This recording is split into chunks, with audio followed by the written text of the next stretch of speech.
जी तो दोस्तों, क्या हाल चाल है। उम्मीद करता हूँ सब भाई खैरियत से होंगे। तो ये भाईजान मेरा मुर्गियों का छोटा सा केज है। तो ये तकरीबन 5x5 का बन रहा है या 5x5.5 का है। तो ऊपर इसको मैंने डबल पोर्शन कर दिया था। उसकी वजह ये थी कि सर्दियों और गर्मियों में थोड़ा सा इसको मौसम से जो है थोड़ी सी बचत हो सके। ऊपर एक तो पोर्शन भी बना लिया था, अगर दरमियाना सीज़न है तो वो चूज़े वगैरह आ जाएंगे उसमें। मैं आपको ऊपर वाला पोर्शन भी दिखा देता हूँ। ये थोड़ा सा साइज़ में छोटा है, लेकिन चूज़ों के लिहाज से ये बहुत बेहतरीन है। ठीक है, ये तकरीबन 1.5 फुट इसकी ऊंचाई बन रही है और ये इस तरफ भी जाली है और उधर कॉर्नर की साइड पे भी जाली है। ठीक है, ये पहले इधर चूज़े वगैरह ठीक है रखे थे मैंने कुछ दिन, तो फिर मौसम चेंज हो रहा था तो यहाँ से हटा लिए गए। और दूसरा इसका बड़ा बेनिफिट ये है कि अगर गर्मियाँ आएंगी तो वो इस शीट पे धूप पड़ेगी और ये नीचे वेंटिलेशन है, क्योंकि आमने और सामने दोनों साइडों पे जाली है। हवा वगैरह क्रॉस हो जाएगी तो नीचे जो है हीट बहुत कम आएगी, ना होने के बराबर। तो बाकी ये 4 मुर्गियाँ थी और 4 और मैंने मंगवा ली हैं। तो अभी ये अल्हम्दुलिल्लाह 8 मुर्गियाँ हो गई हैं और इसी एक मुर्गे के सर पे। तो फीड में मैं इनको 13 नंबर फीड डाल रहा था। आज एक और वो जो शीरे वाली फीड मिलती है वो 13 नंबर नहीं थी, अच्छी वाली करावल की A क्लास आ रही है और B क्लास भी आ रही है अंडों के लिए ना। तो वो A क्लास नहीं थी तो वो शीरे वाली डाल लिया। और ये मकई है कुछ, ठीक है, ये गाँव से मैंने मंगवा ली थी और इनको थोड़ा सा वार्म करने के लिए और एग प्रोडक्शन के लिए ये मैंने इनको बल्ब लगा दिया। ठीक है, इससे थोड़ी सी हीट भी जनरेट हो जाती है और इनको लाइट भी मिल जाती है, जिस वजह से ये थोड़े रात को खाते पीते रहते हैं। तो सर्दियों में अंडे लेने के लिए आपको पता है 12, 13, 15 घंटे के लिए लाइट ज़रूरी होती है, क्योंकि स्मोक शोक होता है, फोग होती है, दिन को सूरज भी प्रॉपरली नहीं निकल पाता, तो इसलिए इनको लाइट एनर्जी चाहिए होती है। और यही इनके साथ ही ये बतखें हैं। तो ये भी जैसा कि आपको बताया था कि बस वो एक डील में मिल रही थी तो ये भी साथ आ गई, चलो इनका भी रिज़्क यहाँ से लगा हुआ है, चल रहा है। तो पहले तो ये इनमें काफ़ी लड़ाई झगड़ा चलता था, तो अब आपस में काफ़ी इनकी बन गई। अब ये है कि एक ही पॉट में ये खा सकते हैं, कम अज़ कम इतना रोला पंडी नहीं है। तो बाकी आप एनवायरनमेंट इनका अभी देख सकते हैं, अभी रात के तकरीबन 7-8 हो रहे हैं और ये टोटली बिल्कुल एक्टिव और फ्रेश हैं, किसी को कोई ठंड वाला सिम्टम्स नज़र नहीं आ रहा।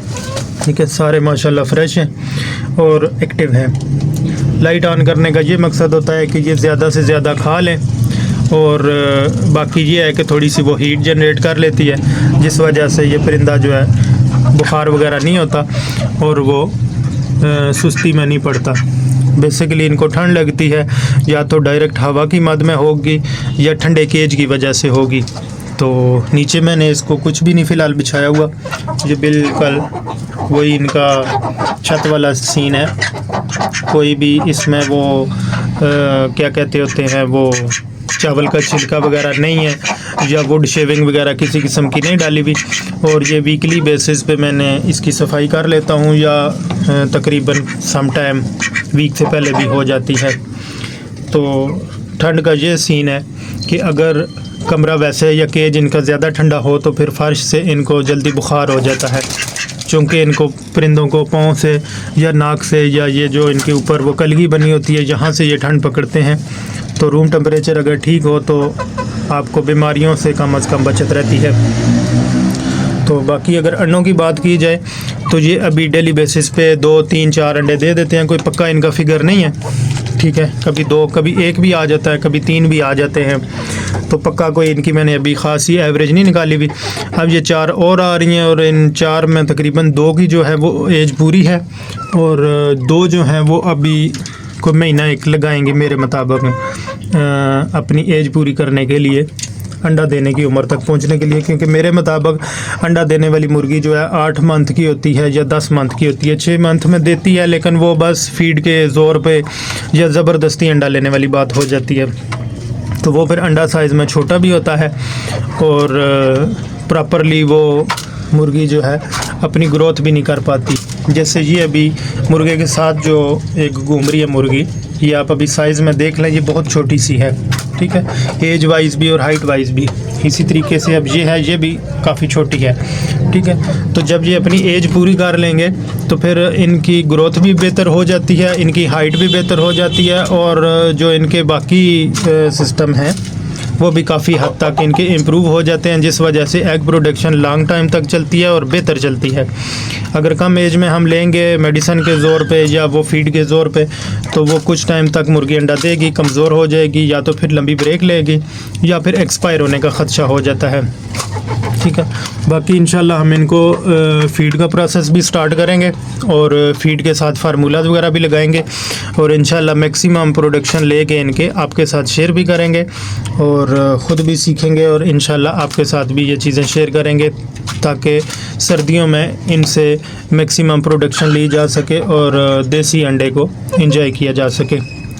तो ये बतखें हैं, बतखें भी आजकल अंडा दे रही हैं। इनके भी तकरीबन 4 अंडे हो गए थे, फिर 1-2 इन्होंने खुद ही तोड़ दिए, तो मैंने उठाने शुरू कर दिए यहाँ से नेस्ट से, क्योंकि ये 4-5 मुर्गियाँ मुर्गे हो जाते थे और ये भी हो जाते थे, और फिर चढ़ते उतरते केज में वो उसमें नेस्ट में, तो ये तोड़ देते थे। अब इनके उठाने शुरू कर दिए केज अपने अंडे। अभी इनकी भी देखते हैं कहाँ तक ये एग प्रोडक्शन आती है। मेरे ख्याल में 6 या 8 देती होंगी, क्योंकि ये मैंने लाइफ में फ़र्स्ट टाइम रखी है। पहले एक रखी थी, लेकिन वो गांव में होती थी, बड़ी वाली जो वाइट कलर की वो डक होती है, तो वो होती थी। तो ये अभी मैंने फ़र्स्ट टाइम ली हैं। इनकी देखते हैं कि क्या इनका लाइफ साइकिल है, इनका क्या प्रोडक्शन लेवल है, और इनका क्या ब्रीडिंग का वो चलता है निज़ाम। तो फिर वही बात आ जाती है, इंशाल्लाह ख़ुद भी सीखेंगे और आपके साथ शेयर किया करेंगे जो भी एक्सपीरियंस होगा। तो इंशाल्लाह इसी सीज़न में इनकी भी ब्रीड कराएंगे, तो वो भी चूज़े जाज़े आपके साथ शेयर करेंगे। तो यही फ़िलहाल आपके साथ शेयर करना था, ये जो मुर्गियाँ आई थी।